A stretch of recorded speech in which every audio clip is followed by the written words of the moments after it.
Hello students, कैसे हो आप सब लोग। तो आज हम अपने नए टॉपिक के बारे में बात करें भाई अपनी नई वीडियो के अंदर। तो आज का हमारा टॉपिक है relation between magnetic permeability and magnetic susceptibility. अब देखो, आपने मैग्नेटिक परमेबिलिटी और मैग्नेटिक ससेप्टिबिलिटी इन सभी डेफिनेशन आप पिछली वीडियो के अंदर पढ़ चुके हो। तो आज हम इनके बीच में रिलेशन दिखाएंगे कि किस तरह से इनके बीच में रिलेशन आएगा मैग्नेटिक परमेबिलिटी और मैग्नेटिक ससेप्टिबिलिटी के बीच में।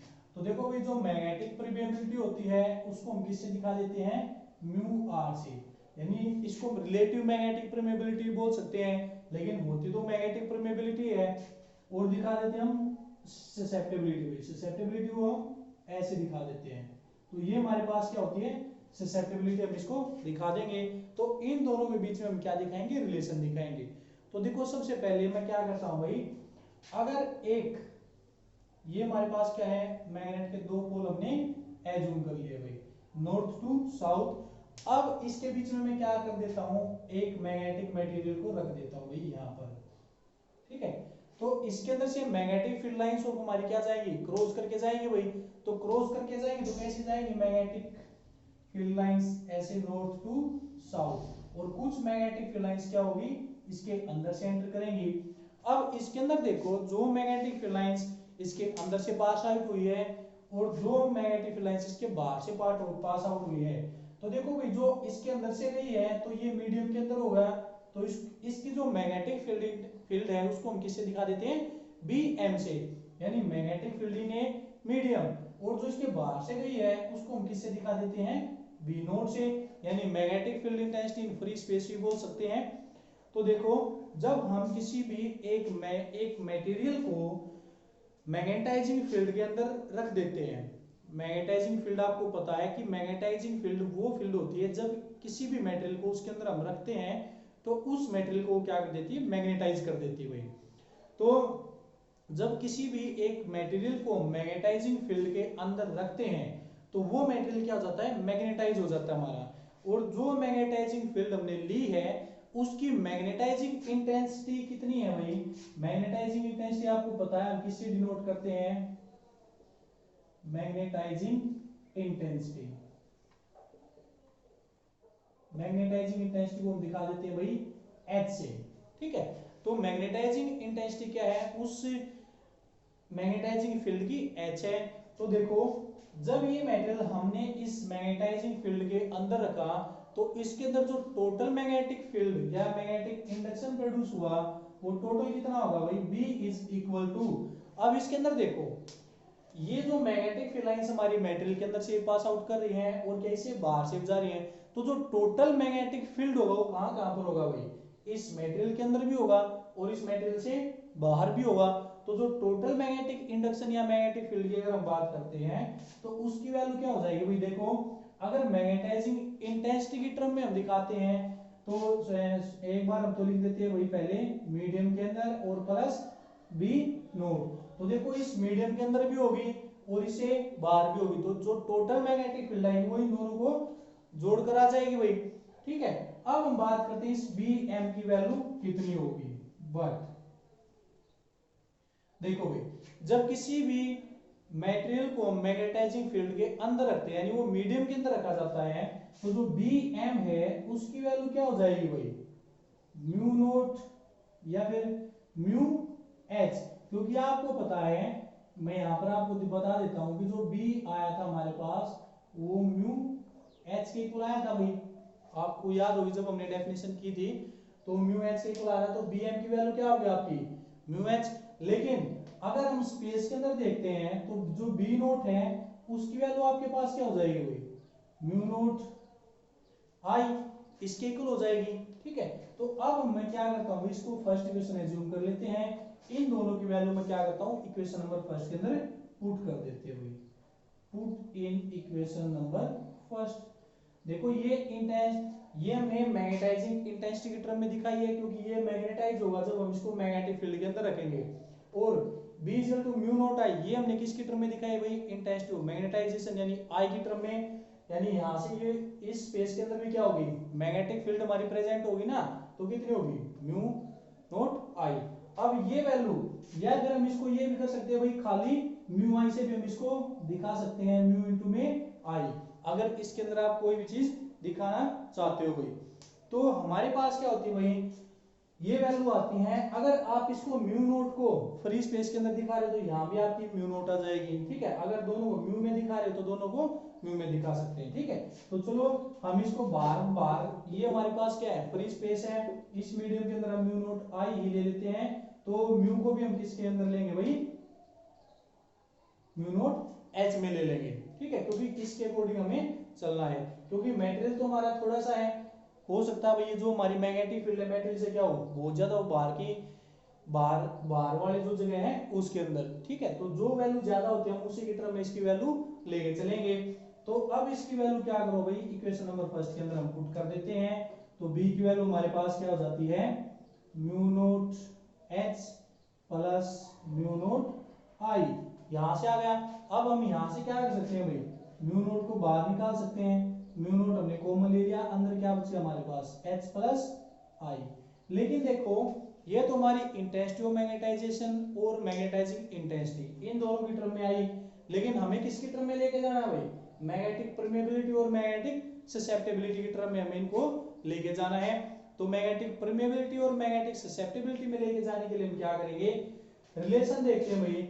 अब इसके अंदर देखो जो हमारे पास मैग्नेटिक ससेप्टिबिलिटी आएगी यहां से, बट जो मैग्नेटिक ससेप्टिबिलिटी थी भाई वो किसके इक्वल थी, आई बाई एच, यानी intensity of magnetization divide by magnetizing intensity.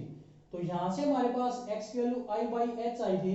अगर मैं यहां से i की वैल्यू कैलकुलेट करता हूं, अगर मैं यहां से i की वैल्यू कैलकुलेट करूंगा तो क्या हो जाएगा भाई, h इंटू में ससेप्टिबिलिटी भाई, ठीक है। इसको एक्स एम से भी दिखा सकते हैं मीडियम के अंदर, ठीक है।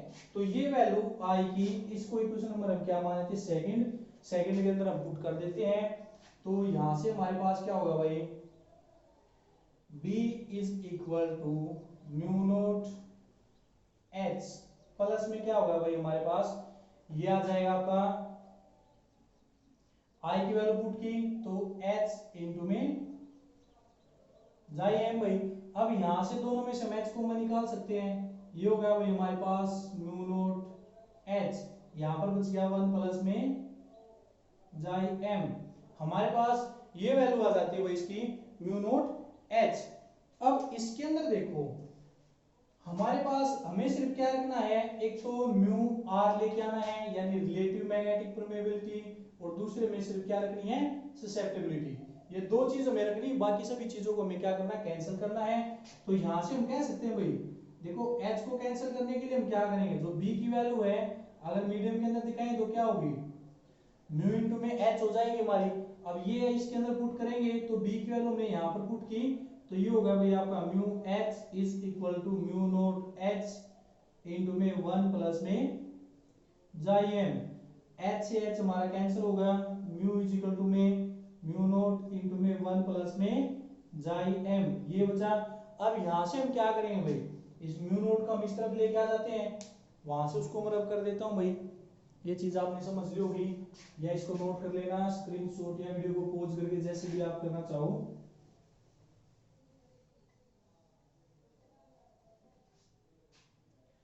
तो यहां से आगे चलते हैं भाई, तो म्यू नोट को हम इसके नीचे ले आते हैं भाई, mu is equal to mu naught is equal to में 1 प्लस में जाइए, हमारे पास ये आ गया। लेकिन आपको पता है जब हमने रिलेटिव मैग्नेटिक परमेबिलिटी की डेफिनेशन की थी तो ये किसके इक्वल होता है, हमारा रिलेटिव मैग्नेटिक परमेबिलिटी यानी म्यू आर के इक्वल, और यहां से क्या हो जाएगा 1 प्लस में जाइए। तो ये हमारे पास क्या जाता है भाई, रिलेशन आ जाता है रिलेटिव मैग्नेटिक परमेबिलिटी या मैग्नेटिक परमेबिलिटी और मैग्नेटिक ससेप्टिबिलिटी के बीच में। तो ये रिलेशन हमने करना है इसके अंदर जो भी हमारे पास वैल्यू आती है, ठीक है। तो ये हमारे पास क्या जाता है, रिलेशन आ जाता है मैग्नेटिक परमेबिलिटी और मैग्नेटिक ससेप्टिबिलिटी के अंदर। तो अब हम आगे देखते हैं भाई इसकी यूनिट को देखते हैं कि इसकी क्या यूनिट आएगी। तो इसके अंदर देखो यहाँ पर हमने क्या किया था, थोड़ा सा ध्यान रखना है बस आपको कि क्या रिलेशन आएगा इनकी यूनिट के बीच में भी। यहाँ तक तो हमारा रिलेशन कंप्लीट हो जाता है भाई। अब आगे हम देखते हैं कि जो b होता है वो किसके इक्वल होता है भाई, म्यू नोट H के इक्वल हो जाता है। H हमारे पास क्या है, मैग्नेटाइजिंग इंटेंसिटी, B हमारे पास क्या है, मैग्नेटिक इंडक्शन या मैग्नेटिक फील्ड। तो यहां से हम क्या करें भाई, अगर मैं यहां से H की वैल्यू कैलकुलेट करता हूं तो H मेरे पास क्या हो जाएगा, B divided by mu naught. और आपको पता है कि जो मैग्नेटिक इंडक्शन होता है भाई, यानी यूनिट अगर हम इनकी देखते हैं बी को हम बोल देते हैं मैग्नेटिक इंडक्शन, भी हम इसको बोल देते हैं। तो देखो मैग्नेटिक इंडक्शन की जो हमारे पास यूनिट होती है सीजीएस, वो क्या होती है भाई, गोस होती है, ठीक है। और जो हमारे पास मैग्नेटाइजिंग इंटेंसिटी दी है एच, मैग्नेटाइजिंग इंटेंसिटी, इसकी जो यूनिट होती है भाई वो कौन सी, सीजीएस, ओरेस्टेड होती है भाई। ओरेस्टेड एक्सपेरिमेंट आपने किया था, तो यहाँ पर हमने क्या लिख दी, इसकी यूनिट लिख दी। यहाँ पर लिख देता हूँ मैं, थोड़ा सा आपको दिखाई नहीं दे रहा होगा भाई वीडियो में, तो थोड़ा सा इस साइड लिख देता हूँ। तो इसकी जो यूनिट आएगी, यूनिट वो क्या आ गई, ओरेस्टेड, ठीक है। अब अगर हम मैं इन दोनों बीच में रिलेशन दिखाता हूं, तो रिलेशन मेरे पास क्या होगा भाई, देखो यहां पर तो मैंने लिख दिया one oersted is equal to magnetic field क्या होती है, वन गोस, और डिवाइड बाई म्यू नॉट, यह है आपके पास। अब इनकी क्या करेंगे भाई, वैल्यू पुट करेंगे। इस साइड को मैं रब कर देता हूं, ये आपको समझ में आ गई होगी भाई।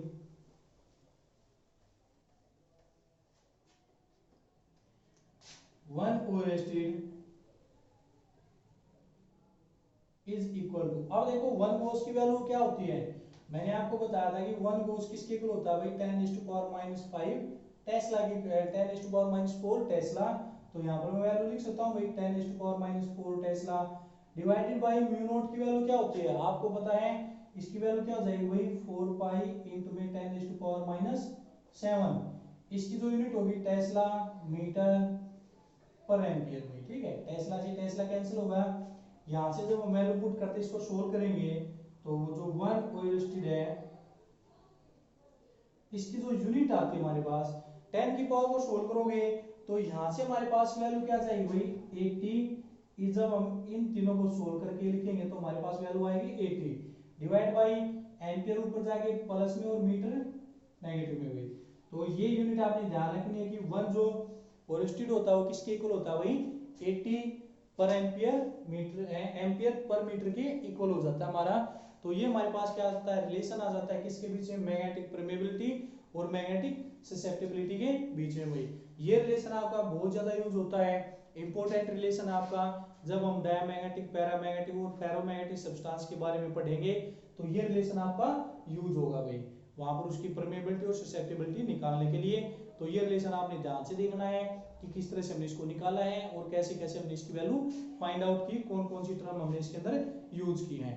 तो इस वीडियो के अंदर हम इतना ही करते हैं, इसी टॉपिक के बारे में बात करते हैं। नेक्स्ट वीडियो में हम अपनी देखेंगे कि जो हमारे मैग्नेटिक मटेरियल्स होते हैं, पैरामैग्नेटिक, डायमैग्नेटिक और फेरोमैग्नेटिक सब्सटेंस, उनको हम किस तरह से एक्सप्लेन करेंगे और कैसे वो बिहेव करते हैं मैग्नेटिक फील्ड के अंदर। तो आज वीडियो में सिर्फ इतना ही भाई, थैंक यू।